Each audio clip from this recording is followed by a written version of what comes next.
Hello बच्चों, welcome to M12।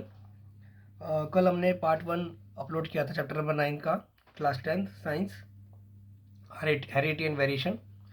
ठीक है, इवोल्यूशन सॉरी। और इसमें हम पार्ट टू है। आज हम पार्ट 2 स्टार्ट करेंगे, जिसमें हम पढ़ेंगे कि how to do these traits get expressed. देखिए, मैं फिर आपको बता रहा हूँ, ये नोट्स जो है ये एनसीईआरटी नोट्स हैं, पहली बात। दूसरी, इनको समझने का फ़ायदा ये है कि अगर आप इनको समझ लेंगे तो आप जो क्वेश्चन रीड करेंगे, आपको आंसर जब उनके पढ़ेंगे तो आपको समझ में आ जाएगा।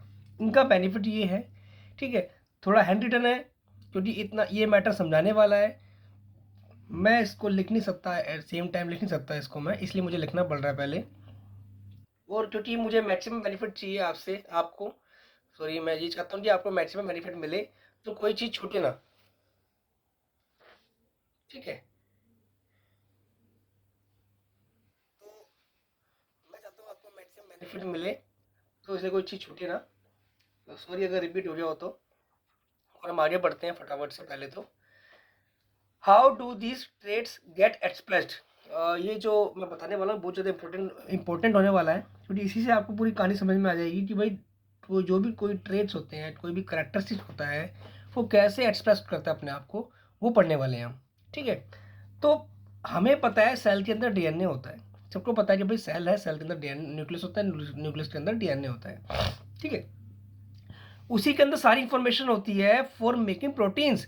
जितनी भी हमारी बॉडी में प्रोटीन्स बनता है बेटा, वो उसकी इंफॉर्मेशन कहाँ पर है? सेल के डीएनए के पास। ठीक है, चलो कोई बात नहीं। अब फिर जीन क्या है? तो भाई a section of DNA that provides information for one protein. वो डीएनए का पार्ट जिसके पास इंफॉर्मेशन है प्रोटीन बनाने के लिए, उस पार्ट को हम क्या बोलते हैं? GNA for that protein. ठीक है, जीन हम जब भी आप पढ़ते हैं तो जीन हम पढ़ते हैं कि भाई gene is a part of DNA. ठीक है, but for a particular protein, कि भाई कोई सा प्रोटीन बनाने, इतने सारे प्रोटीन होते हैं, ल्यूसिन, ठीक है, ग्वानिन, आर्जिनिन, इतने सारे प्रोटीन होते हैं, उनकी इंफॉर्मेशन सेल के डीएनए के पास होती है। ठीक है, उस पार्ट को हम जीन कहते हैं। आगे बात करते हैं कि भाई प्लांट हैव हार्मोन्स। जैसे हमारी बॉडी में हार्मोन्स होते हैं, वैसे ही प्लांट की बॉडी में भी हार्मोन्स होते हैं। ठीक है, जो उसकी ग्रोथ को बढ़ाएंगे, ट्रिगर करेंगे। ठीक है, अब जो डिपेंड करेगा, उसकी हाइट डिपेंड करेगी कि भाई वो हार्मोन कितना बना है। मतलब the amount of particular plant hormone से ही पता डिपेंड करेगा कि उसकी हाइट कितनी बढ़ेगी। ठीक है, द अमाउंट ऑफ उस प्लांट हार्मोन का अमाउंट डिपेंड करेगा कि भाई वो बन कैसे रहा है।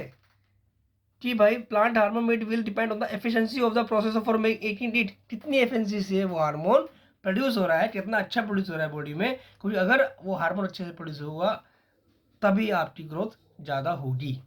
ठीक है, प्लांट की बात कर रहे हैं यहाँ पे हम। ठीक है, उसके बाद मान लीजिए अब क्या होता है, हार्मोन सीधा नहीं बनता है। ठीक है, हम बात करते हैं कि भाई कोई एंजाइम चाहिए आपको उस प्रोसेस के लिए जिसके काम हार्मोन बनाने के काम आ रहा है। वो एंजाइम जो हार्मोन प्रोड्यूस के लिए काम आ रहा है। ठीक है, अब वो अच्छे से काम करेगा। लिखा है this enzyme works efficiently a lot of hormone, मतलब will made and the plant will be tall. अगर वो एंजाइम अच्छे से काम करता है, एफिशिएंटली वर्क करेगा, तो उससे अमाउंट ऑफ हार्मोन इंक्रीज करेगा, then it automatically increase the height of the plant. Okay, if the gene for the enzyme, फिर बात आ रही जीन की। जीन किसके लिए? उस हार्मोन के लिए। Gene for that enzyme has an alteration that makes enzyme less efficient. अगर जीन में कोई चेंज आ गया, उस एंजाइम के जीन में कोई चेंज आ गया, तो अगर वो एंजाइम लेस एफिशिएंट हो गया, तो amount of hormone will be less and the plant will B short. Thus gene control characteristic और ट्रेड। कहने का मतलब यही है कि भाई जो हमें हाइट, ये सिंपल एक आपको एग्जांपल देके बताया गया हाइट के बारे में, कि अगर आपको हाइट बढ़ानी है, जो हाइट की बढ़ाने वाला हार्मोन है वो एफिशिएंटली अच्छे से बनना चाहिए। उसको जो एंजाइम बनाता है, अगर वो अच्छे से नहीं बन पाएगा, एफिशिएंटली काम नहीं करेगा, तो हाइट नहीं बढ़ेगी। वही आपको लास्ट में बता रहा है कि जीन कंट्रोल कैरेक्टरिस्टिक और ट्रेट। अगर जीन ढंग से काम नहीं करेगा, एंजाइम ढंग से नहीं काम करेगा, आपका हार्मोन ढंग से नहीं बनेगा, हाइट आपकी छोटी हो जाएगी। ठीक है, तो वो डिपेंड करता है। ठीक है, जो बता दिया मैंने आपको कि भाई अगर अच्छे से काम नहीं करे तो हाइट छोटी जाएगी, और अच्छे से काम करेगा तो हाइट बड़ी। चलो ठीक है, हम जरा अब मेंडल के ऊपर आते हैं थोड़ा सा वापस, कि भाई ठीक है, इंटरप्रिटेशन हमने मेंडल एक्सपेरिमेंट की पढ़ी, अगर हम मानते हैं कि भाई वो ठीक है, आर करेक्ट, मान लेते ठीक है वो, the both parent must contributing equally to the DNA of the progeny during sexual reproduction. जब भी सेक्सुअल रिप्रोडक्शन होता है, हम बात कर चुके हैं कि भाई एक मदर से एक फादर से, ठीक है, जो एक गैमेट बन के आते हैं। ठीक है, जैसे मदर से आता है आपका ओवा और फादर से आता है आपका स्पर्म। ठीक है, तो दोनों ही इक्वली क्या करते हैं, कंट्रीब्यूट करते हैं प्रोजेनी के लिए। ठीक है, प्रोजेनी में जो भी उनका डीएनए जाएगा, एक डीएनए वहाँ से आएगा, मदर से एक आएगा फादर से। ठीक है, उसके बाद अब if both parents can help determine the trait in the progeny, both parents must be contributing a copy of the same gene. This means that each plant must have two set of all gene inherited from the each parent. ये बात वही बोल रहा है बार बार कि भाई आपने double T ये जिस तरह एक्सपेरिमेंट बताया था मैंने आपको, स्मॉल टी, तो ये आपके पास कॉपी है दोनों में से ही एक सिंगल कॉपी आगे आएगी मदर से फादर से और कमाई करेगी।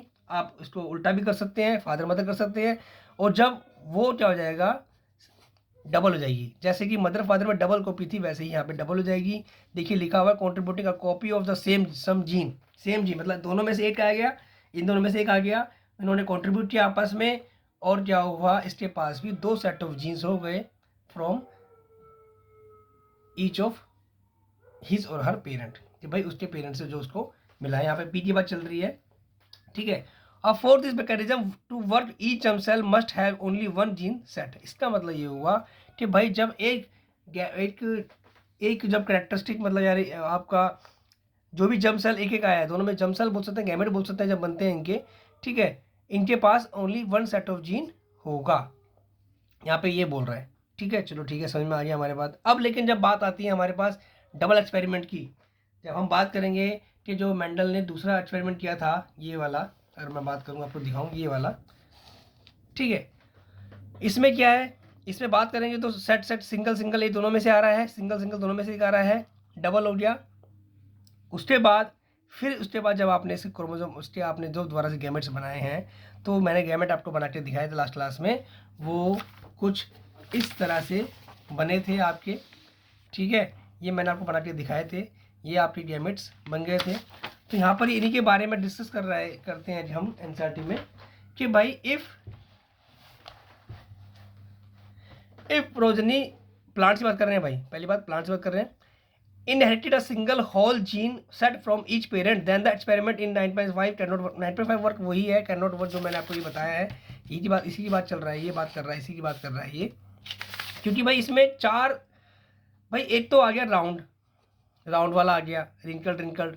ठीक है, एक येलो आ गया, एक चार चीज़ें आ गई आपकी। अब भाई चारों एक चीज़, आपको एक जीन चाहिए ना, चारों को एक चाहिएगा आपको। वो ये बोल रहा है कि भाई यहाँ पे cannot work because the two characteristics R or Y would then be linked to each other and cannot be independently inherited. These are explained by the fact that each gene set is present, not a single long thread of DNA, but a separate independent pieces is called chromosome। कहने का मतलब क्या है कि भाई इसका मतलब जब हम बात कर रहे थे कि भाई R आपका राउंड हो गया, ये आपका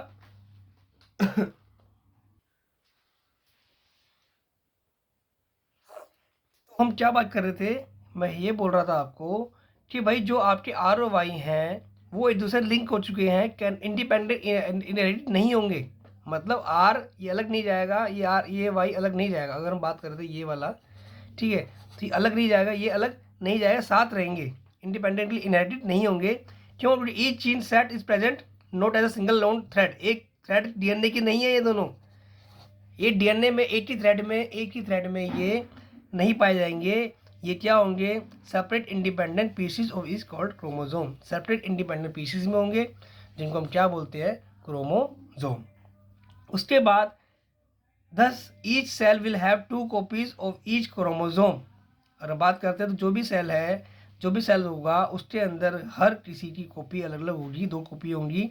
one each from male and female parents. मतलब दोनों कॉपी, मतलब हम बात करें अगर भाई, जैसे मैं आपको एक ऐसे ही एक अंदाजा दे देता हूँ, जैसे इस तरह लिखा हुआ है, ठीक है, तो दोनों की एक कॉपी यहाँ पे आएगी, ठीक है, चाहे वो मेल हो चाहे वो फीमेल हो, दोनों में से एक एक कॉपी आएगी। दोबारा देता हूँ एक बार मैं आपको, अगर आपको समझ में नहीं आ रहा है तो सॉरी, ये वाई वाई हो गया और छोटा छोटा आ रही हो, दोनों में से एक एक कॉपी, ठीक है, ये इस तरह से आ जाएगी मेल और फीमेल में से। उसके बाद हम बात करें तो अगर, तो भाई देखिए, every germ cell will take one chromosome, हर जर्म सेल में से एक क्रोमोसोम आएगा, और फ्रॉम ईच पेयर, हर पेयर में से, जैसे आप बात कर ही रहे हैं भाई, अगर मैं इसको ऐसे लिख देता हूँ तो इसमें से एक एक क्रोमोसोम आ गया, ऐसे इसमें से भी एक एक आ जाएगा। This may be either maternal और पैटर्नल ओरिजिन, मतलब वो मदर से होता है, वो फादर से भी होता है। व्हेन टू जर्म्स कंबाइन, अब जब ये मदर फादर वाले कंबाइन करेंगे, they will restore the normal number of chromosome in the progeny, ensuring the stability of DNA of the species। आपको पता है जैसे वो कंबाइन किया इसने, अगर मैं यहाँ पे देखूँ तो ये इस तरह से बन जाएगा R small R Y capital Y. जितने इसमें भी देखिए कितने थे, जितने इसमें थे क्रोमोसोम उतने ही इसमें भी हो गए हैं, ठीक है ना, proper total number chromosome same हो गए हैं इनके अंदर। इसी को बोलते हैं स्टेबिलिटी ऑफ डीएनए स्पीसीज, और डीएनए स्पीसीज क्या हो जाती है, स्टेबल हो जाती है। जैसे वो थे, जैसे पहले उनके पेरेंट्स मैटरनल पैटर्नल थे या पैटर्नल मैटरनल थे, सेम वैसे ही उनकी प्रोजेनी हो जाती है। Such a mechanism of inheritance explain the result of the Mendel experiment and is used by all successfully in reproducing organism. अगर हम बात करें कि भाई जो मैकेनिज्म है इनहेरिटेंस का, इससे ये मेंटल एक्सपेरिमेंट से पता चलता है हमें, और ये सभी ज़्यादातर सेक्सुअल रिप्रोडक्शन ऑर्गेनिज्म के द्वारा यूज़ किया जाता है। आई होप आपको समझ में आया होगा कि भाई कैसे कैसे प्रोटीन बनता है, फिर कैसे कैसे आपका ये जो चीज़ें होती हैं क्रोमोसोम्स क्या कैसे पता चलते हैं, कैसे कैसे रिस्टोर होते हैं, वो जो बहुत ज़रूरी है उनका बराबर कॉपी होना और मेंटेन रहना उनका। और लास्ट में आते हैं हम सेट्स डिटर्मिनेशन पे, ठीक है।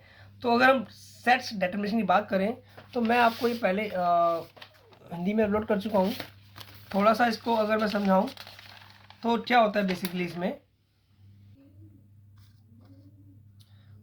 चलो हम बात करते हैं सेट्स डिटर्मिनेशन की। तो भाई जो अब कैसे पता लगाएंगे कि भाई किसी न्यू बॉर्न इंडिविजुअल का सेट्स कैसे डिटरमाइन किया जाता है, उसके बारे में बात करते हैं। तो भाई डिफरेंट स्पीसीज जितने भी एनिमल्स हैं, फिश हैं, मतलब इतनी सारी ऑर्गेनिजम्स हैं हमारे अंदर, लिविंग क्रिएचर्स हैं हमारी अर्थ पे, तो डिफरेंट डिफरेंट स्ट्रेटेजी यूज़ करते हैं वो, ठीक है। कुछ तो एनवायरनमेंट पे पूरा का पूरा डिपेंड हो जाते हैं, ठीक है। और कुछ एनिमल्स तो ऐसे हैं जो temperature at which fertilize at are kept determines whether the animal developing in the bores that will be male और फीमेल। मतलब कहीं कहीं तो आपका टेम्परेचर डिटरमाइन करता है कि वो मेल होगा या फीमेल। भाई हो सकता है कि भी ज़्यादा टेम्परेचर पे मेल बन जाए वो एग, कम टेम्परेचर फीमेल, या फिर उसका वाइस वर्सा उल्टा भी हो सकता है, ठीक है। The other animals such as snails, आपने स्नेल्स तो देखा होगा, घोंघा बोलते हैं हिंदी में। इंडिविजुअल्स कैन चेंज सेट्स, वो तो अपना सेट्स ही चेंज कर लेते हैं, इंडिकेटिंग वो ये शो करते हैं कि sets is not genetically determined, वो जेनेटिकली डिटरमाइन नहीं किया जाता। ये स्नेल्स बताता है आपको, क्वेश्चन पूछा जाता है इनमें, 2-3 क्वेश्चन बन गए हैं। टेम्परेचर वाला बन गया है आपका, एक स्नेल वाला बन गया है कि भाई अगर आप पूछ लेता है कि भाई एक नंबर का कौन सा ऑर्गेनिज्म है जिसका सेट्स जेनेटिकली डिटरमाइन नहीं किया जाता, तो आप उसका एग्जाम्पल स्नेल्स दे सकते हैं, ठीक है। अब हम बात करते हैं ह्यूमन बींग्स की। भाई ह्यूमन बींग्स है तो ह्यूमन बींग की बात पहले करेंगे हम। तो इसके अंदर क्या होता है, in human beings sets of the individual is largely genetically determined, ठीक है, वो जेनेटिकली डिटरमाइन किया जाता है। और बात करें तो भाई एक जीन्स मतलब हमारे पेरेंट्स से आता है, दोनों से, ठीक है, और वही डिसाइड करता है कि भाई क्या बॉय होगा या फिर गर्ल होगा, ठीक है ना, और यही हम मानते आए हैं। अगर देखें तो भाई human chromosome are not paired, अगर बात करें हम, ऑल जो भी क्रोमोसोम होते हैं वो पेयर्ड नहीं होते हैं। अगर बात आपने 23 पेयर सुना होगा, मतलब 44 क्रोमोसोम सुना होगा आपने, जिसमें 22 पेयर आपके जो होते हैं वो ऑटोसोम्स होते हैं, ऑटोसोम्स, और जो 1 पेयर होता है उसे हम बोलते हैं सेट्स क्रोमोसोम, ठीक है।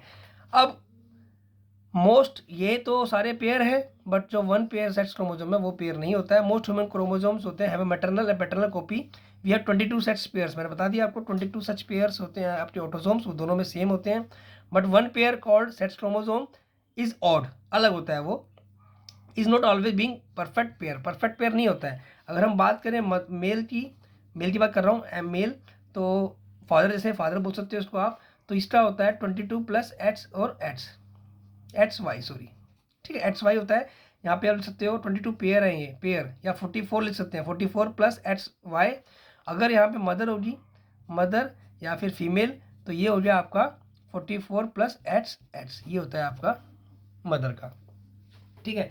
अब बात ये आती है कि भाई women have a perfect pair of sex chromosome, perfect pair मतलब दोनों उसके पास पेयर दोनों सेम सेम है, एट्स है, ठीक है। बट बात करें हम मेल की बात करें तो एट्स और एक वाई होता है, जिसमें एट्स आपका नॉर्मल साइज होता है और वाई जो होता है क्रोमोसोम छोटा होता है थोड़ा सा, ठीक है। और इसका मतलब जो वुमेन है उसके पास एट्स होता है और जो मैन है आपका एट्स वाई होता है, ठीक है। अब इसी में वही हम देखें तो अब जरा मैं 2 पॉइंट्स, ये जो आगे 2 पॉइंट्स हैं, आगे जो 2 पॉइंट्स हैं इन्हें रोकूंगा, उससे पहले देखिए आप, चलिए देखते हैं। तो भाई 44 प्लस एट्स ये आपकी फीमेल है, मैं पहले देता हूँ, या फिर आप बोल सकते हैं इनको मदर। ऐसा ही 44 प्लस एट्स वाई आपका हो गया फादर, मतलब मेल, ठीक है। अब इनके पहले बनते हैं आपका क्या, गैमेट्स बनेंगे 22 प्लस एट्स, ऐसे ही 22 प्लस एट्स हाफ डिवीजन होता है, मियोसिस डिवीजन हो जाता है इसमें। ऐसे यहाँ पे 22 प्लस एट्स और 22 प्लस वाई, ये बन गए आपके गैमेट्स बन गए, ये स्पर्म हो गए, ये आपका ओवा है, ठीक है। अब ये कंबाइन करेंगे तो ये कंबाइन, देखिए ये कंबाइन किया 44 प्लस एट्स, ठीक है, एट्स है तो ये फीमेल होगी।